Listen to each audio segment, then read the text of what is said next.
Dr. von Franz, can you explain the concept of the personal shadow and the collective shadow? Well, in practical life they merge, but the personal shadow is the personal shortcomings of things which every human being could be conscious of, which is not archetypal and therefore not a mystery. For instance, such things as greed for money or jealousy. Jealousy is one of the main aspects of the shadow, or laziness, sloppiness, unrelatedness, sentimentality and whatnot. Inferiorities which everybody has, but prefers not to know about. And because we generally strive through education and through environmental pressure to be a bit better than we actually are. Or we have our own ideals. I oughtn't to be jealous. I oughtn't to have a power complex. But you see, for instance, that in criminals, they sometimes live their inferiority, and then they have a personal shadow which is noble. They dream about noble people, and it's just reversed. They live, so to speak, their mean side, and then they have a positive shadow. And therefore, even in what is more the average truth, the inferior shadow is not really bad. It's just human, all too human. And something one could know about. If one is jealous or if one is suddenly possessed by wanting money or so on, one could know about it if one is honest with oneself.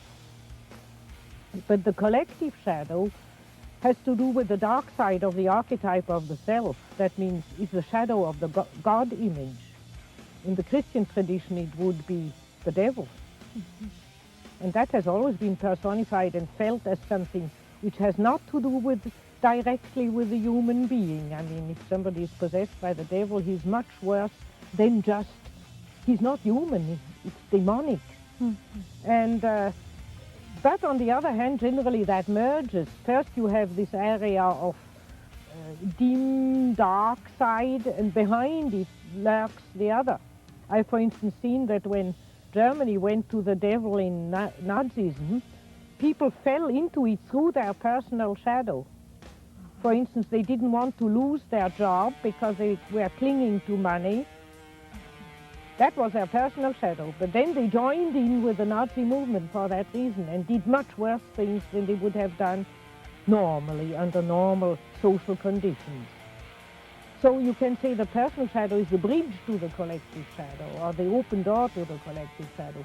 But the collective shadow comes up in those terrible mass psychoses. Well, now, if a person becomes more aware of the personal shadow... That's why it's so tremendously important, because then you don't fall into the collective shadow. There's not that automatic link. There's not that open. It's like if you have a room and there's one door not shut, and there the devil can come in. And if you know your personal shadow, you can shut all the doors. So, for and example, then you don't join into massacres and holocausts and such. You catch yourself and you can catch stop. yourself and you realize, and you can keep out of it and keep reasonable, keep your head. While the average person who doesn't know about her personal shadow, they get swept away by the collective evil. Is it possible to speak of a shadow in terms of national identity? A shadow in Switzerland, a shadow in the United States? Yes, naturally. The summing up of every society has its ideals and lives up to those ideals and has also a shadow. The average American has a typical shadow and the average Swiss has a typical shadow, which is slightly different. But there again, you can say the more individuals in a nation know about their shadow, the better that nation is off, or less likely to fall into a mass psychotic, destructive, sweeping away movement where people lose every measure, you know, I mean, just kill their relatives, kill thousands of people without even having a bad conscience about it. It's just madness. Is the analytic process the only way of coming to terms with the shadow or becoming aware of it? Are there other ways for individual people to I don't become know aware? if it is the only way, but it's the only way I know. Mm-hmm. Because, you know, to see one's own shadow is such a painful thing that you will never do it honestly in a group. You can't admit such painful little secrets. So all the official confessions people make in groups, oh, I'm jealous or I'm childish, are just words. They cover up.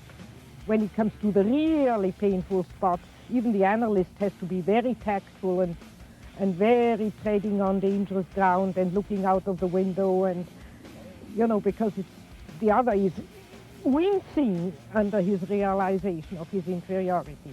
Mm-hmm. And so he needs a human being situation to help the other to become aware of his shadow. Mm-hmm. And you can't do it in a big sweep. It's the individual connection, though, that is so It's the individual important. connection which is decisive. Uh-huh. Because you can't stand your shadow when you are alone. You just collapse. You need a human being to hold your hand when you go into that dangerous area. And if there's a group, you slide out, kind of. You slide can't out or quite- you make general. You know, like in the Oxford groups, everybody said, I'm greedy of money, I drink too much. And they didn't mean it. It's in the personal relationship that it becomes so awkward. And then you are pinpointed, and then it becomes an indelible shock to see your own shadow. And then you have it, then you really know it. You can't forget it again the next morning. Well, doesn't that also happen in long-term friendships or marriages, that you know, yes. you're kind of up against Oh, yes. the wall, Oh, faced yes. with it? All close relationships are, in a way, analytical relationships. It is because it simply means a relationship in which both partners try to become conscious by exchanging with each other, sharing each other's faith. There seems to be around marriage a kind of avoidance and aversion now. So divorce is so easy, and it's happening, at least in the States, that people don't stay married very long. So they in a way, are they running from the shadow, do you think? They are running either from the shadow or very often from animus and anima. That's the big complication between the sexes.